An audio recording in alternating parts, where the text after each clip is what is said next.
너는 마음을 다하여 여호와를 신뢰하고 내 명철을 의지하지 말라. 아멘. 여러분, 노노 안언편에 나오는 이야기인데, 가르침인데, 제자 자궁이 공자에게 정치의 참된 길을 묻습니다. 그러자 공자가 대답하기를 음식이 풍족하고 군비가 넉넉하며 백성의 신뢰를 얻는 것이 정치의 참된 길이다라고 이야기를 했습니다. 그러자 자궁이 또 물었습니다. 그 가운데 하나를 빼야 된다면 어떤 것입니까? 라고 물었더니 군비를 먼저 버리겠다고 하는 것입니다. 여러분, 공자가 말한 이 세 가지는 우리말로 말하면 경제, 국방, 신뢰이죠. 그 가운데 하나를 버려야 된다면 국방을 먼저 버리겠대요. 또 하나를 더 버려야 된다면 뭐를 버리시겠습니까? 그랬더니만 경제를 버리겠대요. 음식을 버리겠대요. 그리고 마지막 하는 이야기가 백성들의 신뢰가 없으면 아무것도 바로 설 수 없다. 그래서 무신불립. 백성들의 신뢰를 얻지 못하면 아무것도 세워질 수가 없다라는 이야기입니다. 여러분, 일본계 미국인 정치사상가 프랜시스 후쿠야마는 그의 책 트러스트에서 이렇게 말했습니다. 한 국가의 경쟁력은 한 사회가 고유하게 지니고 있는 신뢰 수준에 의하여 결정된다. 그러니까 한 국가의 경쟁력이 신뢰 수준과 비례한다라는 말입니다. 여러분, 신뢰는 곧 경쟁력입니다. 신뢰가 높은 회사일수록 경쟁력이 있고요. 신뢰가 높은 사람일수록 경쟁력이 있는 사람이 될 수 있습니다. 아무리 스펙이 좋고 능력이 출중해도 신뢰가 없으면 그 사람은 좋은 일을 할 수 없고 또 장기적으로는 성공할 수 없습니다. 요즘에 저희 교단에서는 평천교회라고 담임 목사님이 임형성 목사님이신데 노량진교회 임인식 목사님 아들로 제가 알고 있습니다. 근데 한번 세미나에서 그 아드님 되시는 분이 이런 이야기를 하더라고요. 목회는 점수를 따는 거와 같습니다. 설교로 한 점 따고, 행정으로 한 점 따고, 신방으로 한 점 따고, 인간관계로 한 점 따고, 행사로 한 점 따고, 이런 것들이 차츰차츰 모아져 가지고 교회가 세워지고 부흥하는 것입니다. 그 말을 듣는데 귀에 쏙 들어오더라고요. 정말 이제는 한 점 따기 노력을 해야 되겠다. 설교도 잘 준비해서 한 점 따고 신방도 열심히 잘 해서 잘한다는 말은 정말 정성을 들여서 하고 또 우리 교우들 한 분 한 분 만날 때마다 그래서 점수를 따야 되겠다. 여러분, 그게 결국 뭡니까? 신뢰를 쌓는다는 이야기죠. 맞습니다. 그건 목회만 해당되는 게 아니죠. 여러분, 사업도 그러고 인간관계도 그렇습니다. 아내가 남편에게 점수를 한 점 한 점, 남편이 아내에게 점수를 한 점 한 점 따서 신뢰받는 남편, 신뢰받는 아내가 되고 신뢰받는 사업가가 되고 여러분, 그런 관계가 이루어지게 되는 것이죠. 이런 신뢰를 잃어버리게 되면 다 잃어버리게 되는 것입니다. 여러분, 김재한 교수님이라고 한림대에 계시는 분이 동서양의 신뢰라는 책에서 이렇게 말했습니다. 국가의 신뢰 수준을 고신뢰국가, 고중신뢰국가, 중신뢰국가, 중저신뢰국가, 저신뢰국가로 구분을 했는데 우리나라는 중신뢰국가에 해당된다고 합니다. 여러분, 선진국과 후진국의 차이가 뭔가 완전히 비례하는 건 아니지만 대부분이 선진국가는 신뢰 수준이 높더랍니다. 후진국은 신뢰 수준이 떨어지더랍니다. 그러니까 여러분, 국가 경쟁력이 한 국가의 그 위상이 신뢰와 신뢰도와 밀접한 관련이 있다는 사실을 알 수가 있습니다.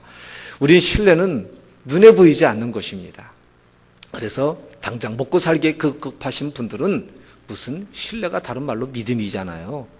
뭐 믿음이 밥을 먹여주냐, 뭐 돈을 벌어주냐 이렇게 이야기하는데 아주 어리석고 우둔한 사람인 것이죠. 여러분, 우리의 공기 자체가 우리가 살아가는 삶 모든 조건들이 신뢰와 연결이 되어져 있습니다. 여러분, 가정의 기초가 어떻게 됩니까? 두 남녀가 사랑만 가지고 결혼하면 오래 못 갑니다. 서로 사랑하되 서로에 대하여 신뢰를 찾아야 됩니다. 사랑만이 아니라 내 일생을 맡기고 살 수 있겠다, 함께 살 수 있겠다라는 신뢰가 세워져야만 그게 가정의 기초가 되는 겁니다. 그러니까 부부가 신뢰가 없으면 가정이 이루어질 수가 없는 것이죠. 그 가정을 지속하는 것도 바로 신뢰입니다. 여러분, 공동체의 결속을 높여주며 또 계약과 거래에서 불필요한 비용을 줄이고 예측 가능성을 높여 경제에 도움을 주며 사회관계의 긴장을 완화시키고 행복감과 안전감을 가져다 주는 것도 바로 이 신뢰인 것입니다. 여러분이 아침에 편안하게 아내가 주시는, 어머니가 주시는 음식을 드셨죠? 그것도 신뢰로 이루어진 겁니다. 만약에 아내를 믿지 못하고 어머니를 믿지 못하면 그 음식 드실 수 없죠. 여러분, 오늘 버스 타고 오신 분들 계실 겁니다. 기사 아저씨를 믿기 때문에, 또 은행 거래를 하는 것도 은행을 믿고, 우리가 병원에 가는 것도 의사를 신뢰하기 때문에 가게 되어지는 것입니다. 이처럼 신뢰는 인간 사회를 지탱시키는 근간입니다. 신뢰도가 높은 사회를 성숙한 사회라고 그러고, 신뢰도가 낮은 사회를 가리켜 바로 미성숙한 사회라고 그럽니다. 여러분, 신뢰가 없으면 교회도 지켜질 수 없습니다. 교회도 세워질 수가 없습니다. 요즘 개척교회가 어렵다고 그래요. 자꾸 교회가 사회로부터 지탄도 받고, 좀 요즘엔 가난한 성도가 유행한다고 그래요. 가난한 성도가 무슨 뜻인 줄 아세요? 거꾸로 말하면 안 나아가. 예수는 믿어야 되겠는데 교회가 신뢰가 안 가서 교회 출입을 포기하는 분들이 늘어난다 그래요. 누구 탓이에요? 1차적으로 교회 지도자, 목사의 책임입니다. 교우들에게, 한국 교우들에게 신뢰감을 주지 못해서 그렇습니다. 우리 믿는 이들의 책임입니다. 여러분, 개척교회가 안 되는 이유 여러 가지가 있지만 저분 정말 믿을 만한 분인가? 이게 걱정되잖아요. 제가 언젠가 신방을 갔는데 예배 마치고 난 후에 그 집에 친척분이 그러더라고요. 목사님, 할 얘기가 있대요. 목사님네 교회는 14년이 되었는데 교회가 그런데 저는 14년 동안 어느 교회를 죽으라고 섬겼대요. 어느 날 교회가 사라져버리고 말았답니다. 제가 그 말을 듣는데 가슴이 아프더라고요. 저분이 14년 동안을 그 한 교회에 충성을 했는데 교회가 없어져 버렸대요. 제가 위로했죠. 이 교회는 두 교회가 있습니다. 지상의 교회와 눈에 보이지 않는 무형의 교회가, 우주적인 교회가 있습니다. 우리 집사님이 그 작은 교회에 충성한 것이 그것으로 끝난 게 아니라 그 교회를 통하여 우주적인 교회에 헌신을 한 겁니다. 주님이 기억하실 것입니다 라고 위로의 말씀을 드렸지만 제 마음 한 구석에는 절대 내가 섬기는 교회를 중간에 없어지는 교회로 만들지는 말아야 되겠다. 목숨을 걸고라도 우리 주님 오시는 그날까지 이 땅에 세워지는 교회, 그냥 존재하는 교회가 아니라 주변에 선한 영향력을 끼치는 교회로 세워질 수 있도록 하나님이 내게 주신 힘과 은사와 은혜를 가지고 이 일을 감당하는 일에 최선을 다해야 되겠다라는 그런 다짐을 제가 그때 했던 기억이 있습니다. 여러분, 교회도 신뢰가 기초입니다. 여러분의 가정, 사회, 모든 게 그렇습니다. 여러분, 우리는 하나님의 학습 원리라는 주제로 5주간, 오늘 마지막 주간입니다. 하나님은 우리에게 짐승과 다른 뛰어난 학습 능력을 주셨습니다. 배우고 익히고, 익힐 뿐만이 아니라 그것을 가공하고 확장하여 응용하여 저장, 축적, 계대, 후대에 넘겨주기까지 하여 오늘의 인류 문명을 이루어 왔습니다. 이런 뛰어난 학습 능력을 주셨는데 하나님은 학습 능력만 주신 게 아니라 그 학습 능력을 10분 발휘할 수 있는 하나님의 원리를 이 성경책에다가 담았습니다. 첫 번째 원리, 여경지근의 원리. 여호와를 경외하는 것이 지식의 근본이니라 하나님을 경외하며 학습하면 하나님이 주신 학습 능력을 10분 발휘할 수 있대요. 하나님의 주도하에서의 자기 주도적인 삶의 원리, 질질 끌려달지 말고 하나님의 뜻 가운데 앞으로 달려가는 그런 자기 주도적인 학습 원리. 세 번째가 꿈과 비전의 원리, 목표와 목적과 비전과 은사와 성령에 대한 이야기를 하면서 비전에 초점을 맞추어 나아갈 때 하나님이 주신 학습 능력을 10분 발휘할 수 있다. 네 번째, 어떤 말씀을 드렸냐면 집중의 원리. 사람이 다 잘할 수 없고 우리는 시공의 한계를 지니고 있기 때문에 모든 걸 다 할 수가 없습니다. 그렇다면 우리 하나님이 하셨던 것처럼, 우리 예수님이 보여주셨던 것처럼 우리도 우리에게 주신 은사와 비전을 따라 집중해서 사용하자. 오늘 5번째로 신뢰의 원리입니다. 여러분, 이 학습을 하는데 중요한 요소가 2요소가 있습니다. 수용성입니다. 그래서 신명기 6장 4절에 이스라엘은 쇠마라고 부르는데 교육의 원칙입니다. 원리입니다. 들으라. 모든 것들이 듣는 데서부터 시작된다는 겁니다. 들으려면 열려 있어야 됩니다. 수용성이 있어야 되는데 수용성은 언제 생기냐? 상대에 대하여 신뢰가 생길 때 수용성이 생깁니다. 여러분들 믿지 않는 사람, 믿음이 안 가는 사람 이야기 귀 듣습니까? 너는 말해라. 저거 다 공수표야. 이러고 말지 않습니까? 그러니까 신뢰가 없으면 수용성이 없어지게 됩니다. 그래서 교육의 학습의 중요한 요소 가운데 하나가 수용성이고, 수용만 하면 뭐합니까? 그거를 지속해 가야만 비로소 학습이 이루어지게 되거든요. 수용성과 지속성.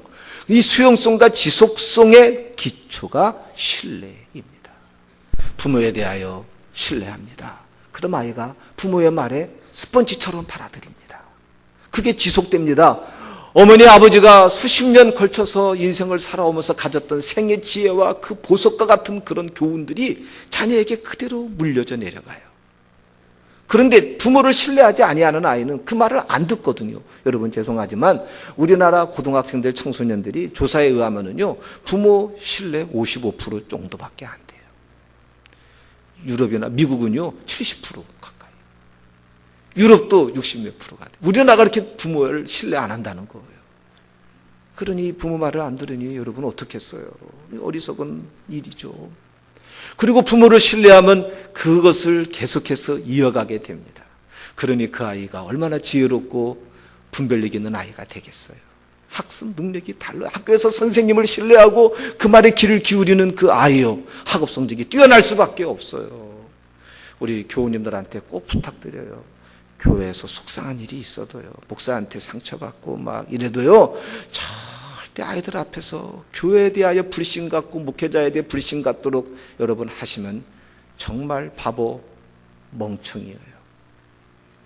왜 그런 줄 아세요? 그 아이는 교회에 대하여 신뢰를 안 해요. 어릴 적에 한번 주입된 거는요 평생 바꾸기가 어려워요. 목회자에 대해서 신뢰를 안 해요. 아이들이 저것도 구라친다 그래요. 그런 아이가 교회 와서 무슨 은혜를 받겠어요? 장성해도 늘 우리 부모님이 그렇게 말했어. 여러분 그리고 사는 아이가 신앙생활 제대로 하겠어요? 또 학교 선생님 불신 심어주는 바보 멍충이 같은 부모들이 있어요. 아니 내 아이의 그 지적인 면을 담당하는 선생님을 함부로 말하고, 그럼 그 아이가 학교 가서 선생님 알기를 어떻게 알겠어요? 아이 나의 비싼 밥 먹이고서 왜 그렇게 바보 멍충이 같은 짓을 하는지 이해가 안 돼. 그 아이가 그 선생님이 갖고 있는 아이 선생님도 선생님 나름이죠. 또 이래요. 여러분 우리 아이가 좀 험한 좀 무서운 선생님 만나고 까다로운 선생님 만났어요. 그 당시는 많이 힘들고 어렵겠죠. 그러나 긴 인생의 시간표를 보세요. 그때 까다로운 선생님 만난 게 그 아이가 험한 세상에서 그 모든 것들을 대체해 나갈 수 있는 훈련을 미리 어린 시절에 한 겁니다. 아멘 아니세요? 왜 그렇게 생각을 짧게 하십니까? 여러분 맞습니다. 이렇게 신뢰가 중요한데 이 사회가 신뢰가 무너졌어요. 아버지와 아들이 목욕탕에 갔는데, 옛날 아주 오래된 이야기죠. 아버지가 탕 속에 들어가면서 시원하다 그랬더니 아들이 이 말을 듣고 그 뜨거운 탕 속에 쑥 들어갔습니다. 뜨거워 그러면서 나오면서 하는 말이 뭐라고 말해요? 믿을 놈 아무도 없네 그러더랍니다. 어느 기자가 도둑과 인터뷰를 하였는데 왜 여럿이 일을 안 하고 혼자 일합니까? 라고 도둑에게 물었더니만 도둑알 어디 세상에 믿을 놈이 있나요? 그러더랍니다. 여러분 이렇게 신뢰가 무너진 세상 속에 살아가고 있는데 이 신뢰에 대한 이야기를 하자니까 쉽지는 않지만 여러분 이게 우리의 삶의 기초이기 때문에 찾아야 됩니다. 회복해야 됩니다. 어떻게 하면 할 수 있겠는가? 두 가지가 있습니다. 첫 번째, 오늘 본문은 내 명철을 의지하지 말랍니다. 명철이란 이런 뜻입니다. 여호와의 신앙이 배제된, 믿음이 배제된 인간적인 교육이나 훈련을 통하여 갖춰진 지식, 이거를 가리켜 명철이라 그럽니다. 그러니까 하나님 신앙이 배제된 그냥 세상의 그런 제도나 훈련을 통하여 갖게 된 지식, 일반을 가리켜 명철이라. 우리의 모든 판단의 근거는 그 명철에 있습니다. 오늘 본문 오해하지 마십시오.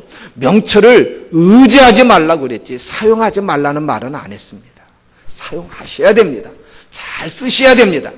그러나 의지라는 말은요, 영어로 린, 기대다. 기대다는 뜻입니다. 그러니까 네 명철에 네 몸뚱이를 맡기지 말라는 거예요. 네 인생을 거기다 맡기지 말라는 거예요. 사용은 하되 맡기지 말라고 말하고 있습니다. 왜 그럴까요? 명철은요, 껍데기만 보기 때문에 그래요. 표면만 보기 때문에 그래요. 그 이면에 담긴 것을 못 봐요. 여러분, 요즘에 프린터가 새로운 프린터들이 나왔어요. 3D 프린터라고. 이제 앞으로 여러분들이 집에서 이런 것도 스스로 만들어낼 수 있습니다. 심지어 총도, 설계도만 있으면 만들어낼 수 있는 그런 세상이 여러분들의 안방에 곧 들어오게 될 겁니다. 이미 팔고 있으니까요. 여러분, 조금 똑똑한 사람들은 겉만 보지 않고 이 뒷면도 볼 수 있습니다. 그러나 하나님의 그 손길은 못 봅니다. 하나 제가 예를 드릴게요. 열왕기하 6장에 보게 되면은요, 이 아람 왕이 이스라엘을 늘 이제 공격하려고 애를 썼어요. 그래서 자기 이제 왕실에서 이 신하들하고 전략 회의를 합니다. 어느 날 어느 곳에서 공격하리라. 그리고서 가게 되면 거기에 이미 이스라엘 군대가 다 지키고 있는 거예요. 그리고서 매번 전쟁이 지는 거예요. 화가 나는 거예요. 매번 나중에는 의심을 해요. 우리 가운데 누가 스파이 있지? 그랬더니만 그 신하가 말하기를, 왕이요, 우리 가운데 스파이 있는 게 아니라요, 저 이스라엘에 엘리사라는 선지자가 있는데 그 사람은 신기하게 우리가 이렇게 여기서 은밀하게 이야기하는 것도 다 알아요. 그래가지고 그가 이스라엘 왕한테 말해가지고 이렇게 대비하는 겁니다. 그 사람이 있고서는 우리가 소용이 없습니다. 그러는 거예요. 여러분, 하나님이 주신 은사에는 여러 가지 은사가 있는데 그 가운데 지혜의 말씀의 은사, 지식의 말씀의 은사가 있는데 엘리사가 받은 은사는 지식의 말씀의 은사예요. 내가 공부해서 얻은 지식이 아니라 하나님이 당신의 영광을 위하여 초자연적으로 가르쳐 주신 지식을 가리켜 지식의 말씀의 은사라 그럽니다. 아니, 먼 땅에 있으면서 저 아람 왕실에서 하는 회의를 다 듣고 있는 거, 이 기가 막힌 일 아닙니까? 그러니까 이 아람 왕이 안 되겠다 싶어서 한밤중에 군대를 동원해 가지고 이 엘리사가 머문 도단성을 포위를 해버렸어요. 죽이려고. 아침에 엘리사의 종이 눈을 부시면서 일어나 봤더니만 아람의 군대가 도단성을 콱 포위한 거예요. 너무 놀래가지고 부르짖습니다. 내 주여, 우리가 어찌하리까. 난리가 난 거예요. 그랬더니 엘리사가 나오더니만 하는 소리가 열왕기 하 6장 17절에 두려워하지 말라.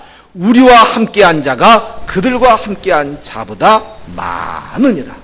사환의 눈을 열어서 하나님의 군대 불말과 불병거를 보게 하였습니다. 자, 여러분, 비교를 할게요. 여기 그 엘리사의 종은요, 무슨 지식만 있었냐면 세상에 준 지식, 겉표면만 본 겁니다. 표면적인 지식을 가진 거, 자기 명철에 기댔어요. 기대니까 어떻게 해요? 두렵고 놀랍고 허둥대고. 여러분, 이런 상태에서 행동을 취하면 실패하기가 딱 알맞죠. 그래서 신뢰를 얻지 못하는 겁니다. 그런데 엘리사는 그 아람 군대 배후에 있는 하나님의 군대를 본 겁니다. 느긋한 거예요. 편안한 거예요. 두려워할 게 없는 거예요. 그러니까 어떻게 행동을 취해요? 예, 저들의 눈을 멀게 해가지고 이 아람의 군대를 이스라엘의 이 소굴로 끌어들이는 겁니다. 다 죽을 수 있었습니다. 그렇게 해서 하나님께서 엘리사를 높여주시는 내용이 열왕기하 6장에 나와요. 자기 명철만 의지하지 아니하고 하나님을 신뢰하고 행동하는 이 엘리사와 자기 명철만 의지하고 거기에 기대서 살아가는 이 엘리사의 종하고 여러분 차이점이 어디예요? 자기 명철만 의지하고 세상의 지식, 표면적인 것들만 의지하고 살아가는 사람은요, 조금 좋으면 우쭐해합니다. 조금 금방 본인의 힘으로 감당할 수 없으면 땅바닥까지 떨어져가지고 허둥대둥대고 그 다음에 원망하고 쉽게 화를 내요. 여러분, 주변 사람이 어떻게 대하겠어요? 안정감이 없어요. 자꾸 신뢰의 점수가 깎여져 나갑니다. 교회를 오래 나왔는데도 불구하고 주권을 찾지 못하시는 분들 대부분이 교회는 나오지만 늘 명철에 의지하여 자기 명철에 의지하여 행동을 하기 때문에 옆에서 안 믿는 자녀들이나 남편이나 가족이 바라볼 때요, 믿는 자나 안 믿는 자나 똑같다. 저는 나보다도 못하네. 여러분 그래요. 그 말에 따를 이유가 뭐가 있겠습니까? 자꾸 점수가 깎이는 겁니다. 그래서 가정에서도 신뢰를 받지 못해요.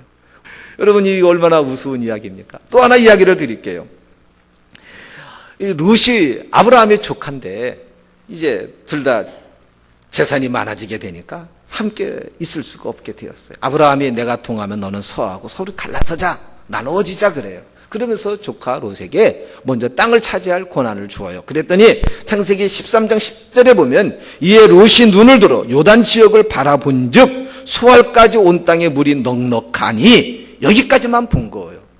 자기 세상적인 지식으로는, 자기 명철로는 야 물도 있고 짐승 기르기 좋고 꼴도 많고 문화생활도 하고 그러면 거기 가서 우아한 생활도 할 수 있겠구나, 여기까지만 봤어요. 여기까지밖에 볼 수 없어요, 사람의 세상의 지식은요.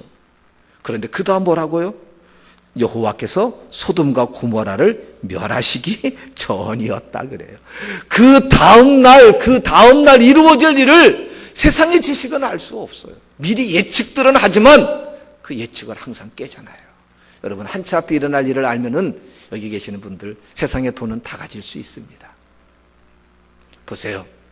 내 명철은 겉만 보지 배후의 역사하는 하나님의 손길도 못 보고요, 겉만 보지 내일 일어날 일도 못 봅니다.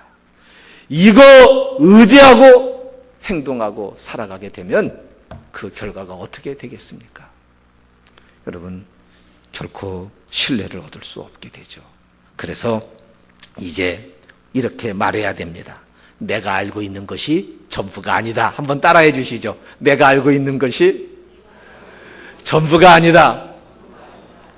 또 다른 음모론을 여러분들한테 씹어주려고 하는 말이 아닙니다. 저는 그런 음모론, 회의론을 말하려고 하는 게 아니라 하나님의라는 이 단어를 여러분들이 두셨으면 좋겠습니다. 그래, 이 사건의 배후에 있는 하나님의 손길, 또 이 일 너머에 일어날 하나님의 역사와 예비들을 여러분들이 염두에 두신다면, 마음속에 두신다면 내 명철에다가 내 몸을 맡기는 일을 하지 않으실 겁니다. 그러면 어려운 순간이 와도 침착함을 잃지 않게 됩니다. 편안함을 잃지 않게 됩니다. 그때 그런 것들이 모여져서 여러분들을, 우리를 신뢰의 사람으로 세우게 해주는 줄로 믿습니다. 또 더 중요한 거는요, 인간의 명철은 결코 똑똑하기만 하지 그 약속을 준수하지 못해요. 약속을 지키지를 못해요. 왜 못 지켜요? 눈에 보이는 것만 판단하고 거기에 따라 행동을 하니까, 그러니까 극히 자기 중심적이 되어져요. 자기 살려고만 하니까 남들을 이용하고 해코지하고 그래요. 그래서 에레미야 17장 5절에 여호와께서 이와 같이 말씀하시느니라, 무릇 사람을 믿으며 육신으로 그의 힘을 삼고 마음이 여호와에게서 떠난 그 사람은 저주를 받을 것이라. 그는 사막의 떨기나무 같아서 좋은 일이 오는 것을 보지 못하고 강야 간조한 곳 건건한 땅, 사람이 살지 않는 땅에 살리라. 자기 명철을 의지하고 그 명철로 사는 사람, 의지하고 살아가는 사람의 마지막은 저주래요. 저주라는 말이요, 하늘에서 벼락이 떨어진다는 얘기가 아니라 너를 도와줄 자가 아무도 없느니라 라는 뜻입니다. 여러분 신뢰를 다시 회복하시기 원하십니까? 첫 번째, 내 명철을 의지하지 말자. 거기에 내 몸뚱이를 맡기지 말자. 내 인생을 맡기지 말자. 여러분 이거 하나 먼저 다짐하시면 됩니다. 그러면 그게 끝입니까? 두 번째, 마음을 다하여 여호와를 신뢰하는 것입니다. 마음을 다하여 하나님을 신뢰한다라는 이 말은요, 이 뜻입니다. 하나님은 항상 오르십니다. 하나님이 오르십니다. 이걸 인정하는 겁니다. 여러분 이게 쉽습니까? 하나님, 내 명철로는 이해가 안 되지만 하나님은 오르십니다. 아이를 열심히 기도해가지고 학교에 보냈더니만 이상한 선생님 만났어요. 다 속이 상해요. 하나님이 오르십니다. 정말 기도 오래 해가지고서 교회를 정했는데 이 교회가 또 안 그런 거예요. 그때도 하나님은 오르십니다. 한번 따라해 주시죠. 하나님은 항상 오르십니다. 여러분, 이렇게 인정을 해야만 그 다음 내 몸을, 내 인생을, 내 운명을 거기에 맡길 수가 있습니다. 여러분, 이야기 드릴게요. 다윗이요, 골리앗을 죽인 일로 인하여 사울 왕의 사유가 되고 신하가 돼요. 근데 이게 좋은 일이 아니었어요. 사울 왕의 시샘을 받아가지고 얼마나 사울에게 어려움을 겪는지 몰라요. 정말 처절한 고통을 겪어요. 여러분, 10여 년 넘는 생활을, 야인 생활을 합니다. 도망다니는 세월을 지내요. 다윗은 그때 자신이 겪는 그 고난의 의미를 알지 못했을 겁니다. 하나님은 아셨어요. 야, 너 후대에 내 백성들을 위로하는 시를 쓰게 하시려고. 나는 그렇게도 한번 생각해 봤습니다. 여러분, 다윗이 편안하게 왕이 되고 편안하게 왕으로 끝났다면 우리가 알고 있는 시편의 그 많은 부분들이 없었을 것입니다. 우리가 시편 23편을 통하여 시편 20편, 21편, 22편, 10편, 또 51편 얼마나 많은 부분 통하여 울고, 야, 내 마음이다, 내 처지다, 여러분 이러면서 위로받잖아요. 다윗이 만약에 평탄한 세월이었으면 여러분 그런 위로의 시들이 나왔겠습니까? 참 다윗이 이런 것을 알고 고난을 겪었는지는 모르겠어요. 그렇지만 다윗은 한 가지만이 분명했어요. 공의로우신 하나님, 살아계신 하나님을 신뢰했습니다.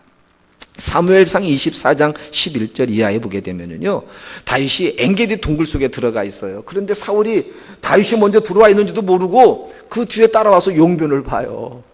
충분히 죽일 수 있었어요. 아니죠. 거기서 쉬었죠. 그런데 다윗이 옷자락만 잘라가지고 나와요. 그때 한 말이에요. 11절에 내가 왕을 죽이지 아니하고 겉옷자락만 베었은즉 내 손에 악이나 책가가 없는 줄을 오늘 아실지니라. 왕은 내 생명을 찾아 헤아려 하시나 나는 왕에게 범죄한 일이 없나이다. 여호와께서는 나와 왕 사이를 판단하사 여호와께서 나를 위하여 왕에게 보복하시려니와 내 손으로는 왕을 해하지 않겠나이다. 내 판단으로는 죽여야 돼요.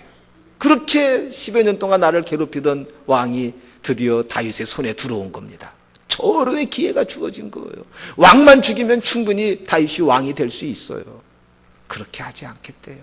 내 판단 의지하여 행동하지 않고 하나님 손에 맡기겠다는 겁니다. 여러분, 두 번째, 이번에는 넓은 광야에서 이 사울의 신하들이 잠을 자요. 그거를 본 겁니다. 옆에 있던 아비새가 다윗을 부추깁니다. 왕이요, 절호의 기회입니다. 두 번 찌를 필요도 없습니다. 한 번이면 끝냅니다. 나로 하여금 내려가서 죽이게 허락하소서.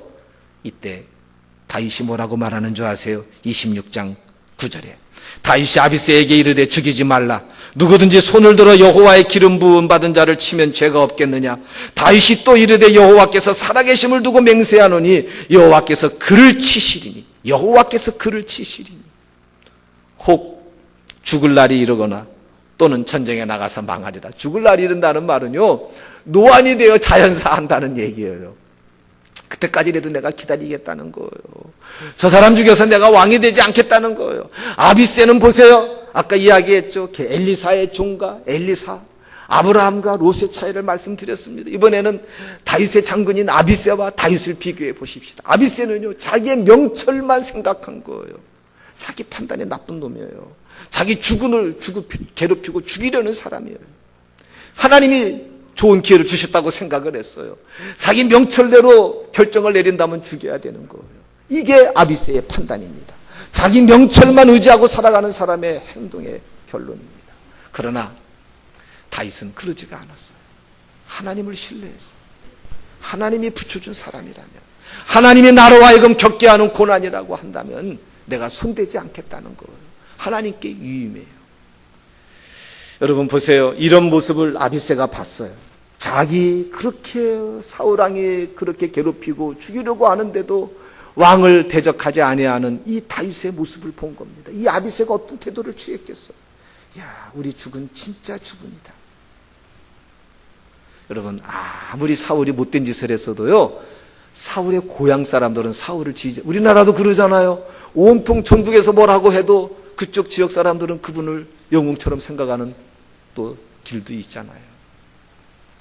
그런데 어떻게 된 줄 아세요? 만약에 다윗이 그때 말을 듣고 죽였더라면요, 사울을 추종했던 일부의 사람들은 끝내 다윗의 반대파가 되었을 것입니다. 다윗이 그렇게 하지 않아요. 나중에 세월이 지나고 난 이후에 사울의 추종자들이 다윗에게 와가지고요, 우리의 왕이 되어 주소서. 와, 통일한국에 피를 흘리지 않고 통일한국의 왕이 되어줘요. 여러분 멋지죠? 자기를 대적하는 사람들에게까지 다윗은 신뢰를 받게 되어진 겁니다.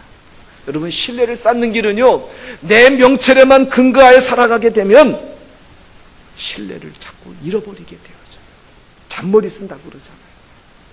그런데 하나님의 공유로우심과 그의 신실하심을 의지하여 한 걸음 한 걸음 내딛게 되면 여러분 자꾸 신뢰 점수가 쌓여지게 됩니다. 한 번은 또 이런 일이 있었습니다. 후에 다윗이 이제 자기 아들 압살롬에게 내어 쫓김을 당해요. 아들이 구테타를 일으켜서 그냥 야반 도주하는 겁니다. 막 일리게 부하들하고 신하들하고 도망을 가는데 사울의 친족인 시므이가 쫓아와가지고 다윗을 얼마나 욕을 하는지요. 사무엘하 16장 7절에 보면 시므이가 저주하는 가운데 이와 같이 말하니라. 피를 흘린 자여 사역한 자여 가거라 사울의 족속의 모든 피를 여호와께서 내게로 돌리셨도다. 그를 이어서 네가 왕이 되었으나 여호와께서 나라를 내 아들 압살롬의 손에 넘기셨도다. 이러면서 막 흙을 뿌리며 돌을 던지며 이제 쫓겨가는 다윗이니까 힘이 없다고요. 이 시므이가 이런 난리를 치는 겁니다. 그러니 아무리 여러분 뭐라더라, 썩어도 준치는 준치라고 하나요? 뭐라고 그러나요? 그래도 다윗이 어떤 힘이 있잖아요. 그래도 옆에 있던 다윗의 그 장군 아비새가 주군이여, 나로 하여금 저놈을 당장 죽일 수 있게 허락해달라고 그래요. 얼마나 화가 났으면 당장 가서 저놈을 죽이게 해달라고 그래요. 그랬더니 다윗이 뭐라고 말하는 줄 아십니까? 기가 막힌 얘기를 사무엘상 16장 11절에 해요. 같이 읽어보십시다. 여호와께서 그에게 명한 것이니 그가 저주하게 버려두라. 하나님께서 명하신 것이니. 아비새는 자기의 명철로만 판단하고 행동을 했어요. 그런데 다윗은요, 하나님의 시각으로, 하나님의 신전의식으로 판단하고 행동을 취한 겁니다. 하나님이 명하신 거야, 그냥 둬. 혹시 하나님이 나를 불쌍히 여기면. 그래요. 정말 절체절명의 위기의 순간에 압살롬이 큰 실수를 하게 해서 빼앗겼던 나라를 다시금 되찾게 되어져요. 결국 이 시므이는 다윗 때 죽지 않아요. 다윗이 마지막 죽으면서 유언을 해요. 시므이가 죄 없다 하지 말라 그래요. 그래서 그의 아들 솔로몬이 시므이가 실수를 하죠. 그래서 죽게 되어지게 됩니다. 여러분 어떠세요? 자기의 명철로 판단으로 살아가는 인생과 자기 명철을 의지하지 않고 하나님의 판단을 신뢰하고 살아가는 사람의 결과예요. 여러분 신뢰받는 자가 되기 원하십니까? 그게 여러분들의 돈과 밀접하게 관계를 갖고 있습니다. 인생은 떠다니는 하늘의 구름은 바람을 만나야 갑니다. 인생은 사람을 만나야 갑니다. 만남으로 가는 겁니다. 그 만남은 신뢰를 통하여 만나지게 되는 것입니다. 신뢰를 잃어버리는 사람은 돈도 잃어버리게 되고 건강도 잃어버리게 되고 명예도 잃어버리게 됩니다. 그러나 신뢰를 얻는 사람은 구원도 받지만 사람도 없고요, 물질과 명예도 따라오게 됩니다. 이제부터 신뢰를 얻는 우리 교우님들이 되시려면 오늘 잠언 기자가 우리에게 교훈한 대로 내 명철을 의지하지 말자. 사용하지 말라는 말은 절대 아닙니다. 잘 사용하셔야 됩니다. 그러나 거기다가 내 운명을 맡기지는 마십시오. 거기다가 기대지 마십시오. 껍데기밖에 못 봐요. 내일도 못 봐요. 지키지도 못해요. 하나님의 신실하시네 내 운명을 맡기시게 되면 그 이면에 일하는 일을 지금은 내가 몰라요. 알 재주가 없어요.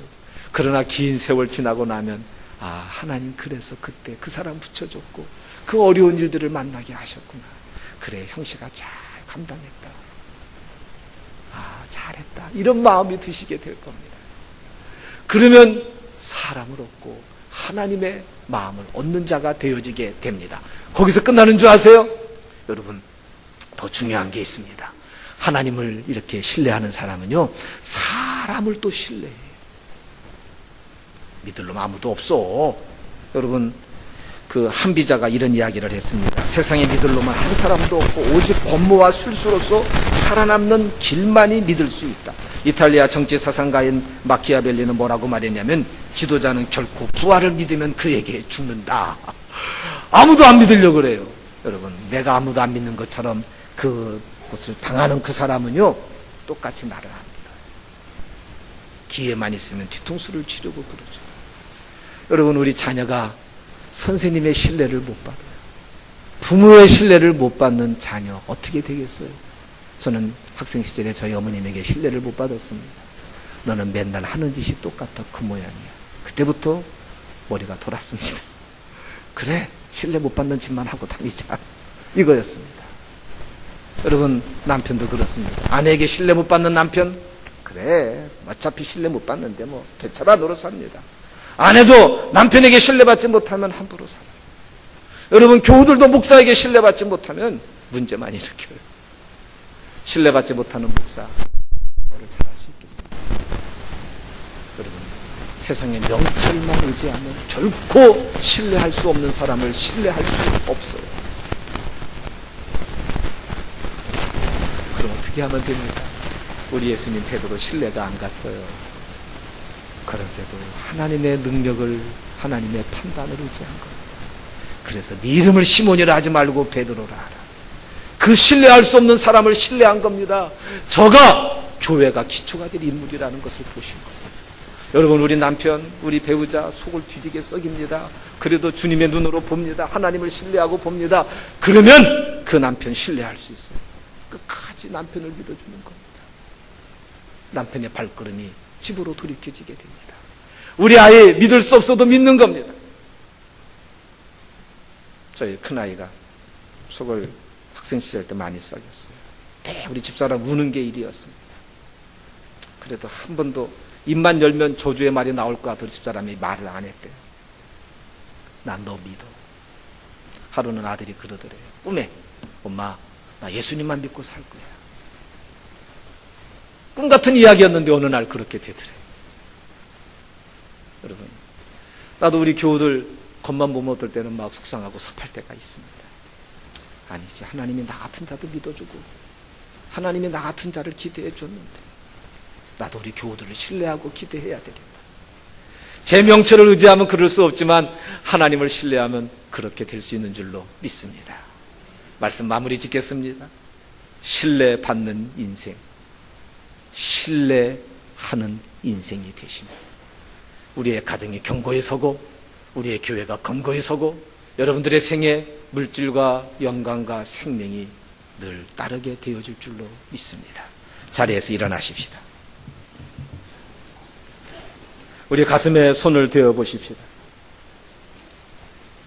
여러분, 지금까지 어떻게 살아오셨습니까?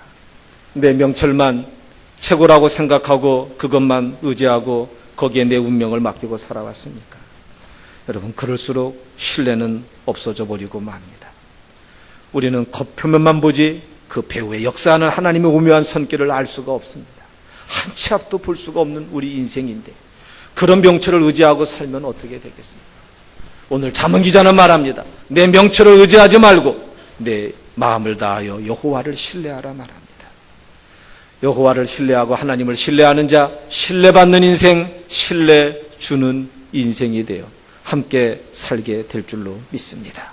주님, 내가 그런 자가 되게 해주세요. 우리 함께 가슴에 손을 대고 간절히 기도하십니다.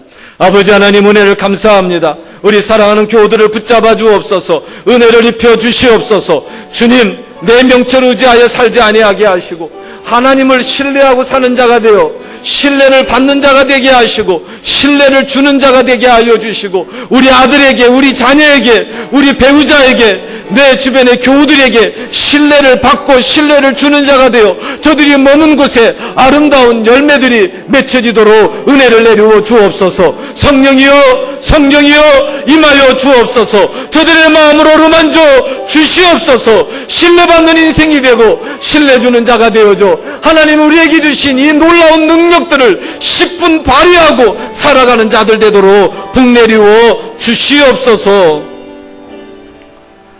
내 명철을 의지하지 말고 마음을 다하여 하나님을 신뢰함으로 신뢰받는 인생, 신뢰 주는 인생, 우리에게 주신 학습의 능력을 신뢰의 원리로 10분 발휘하며 내 자녀를 신뢰하고 내 배우자를 신뢰함으로 저들도 신뢰받는 자가 되어져 하나님이 주신 위대한 은사들을 잘 개발하고 선용하는 복된 생이 되게 하여 주시옵소서. 예수님의 이름으로 기도드리옵나이다. 아멘. 이제는 우리의 삶의 홀로 구주가 되시는 우리 구주 예수 그리스도의 은혜와 우리 하나님 아버지의 무한하신 사랑과 성령님의 교통하심과 감동하는 역사가 하나님 앞에 신뢰의 원리로 다시 한번 신뢰받는 인생, 신뢰하는 인생으로 살아가고자 다짐하고 돌아가는 우리 교우들이 위해 저들의 가정과 자녀들이 위해 영원토록 함께하여지기를 축원하옵나이다. 아멘.